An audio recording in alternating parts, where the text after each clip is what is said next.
The pivot wheel seems to be working. It's got a bit of a wonk. It's quite pleasing to see, but that does work from by just using the motion of the X and Y axis at the same time.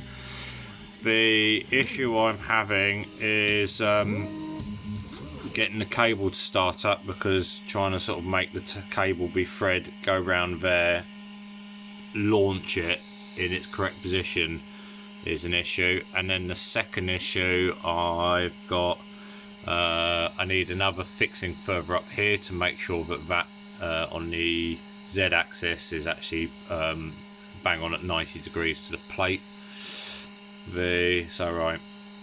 What's the other issue I've got? Oh, in the turn, it looks like if the turn is 5.5 millimeters wide, it's good. The wheel spins round.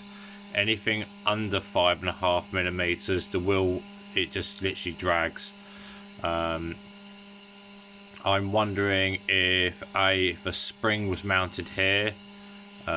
Will be one remedy, and then the second remedy, the second fixing up here just to make it straight, and then just take it from there. Anyway.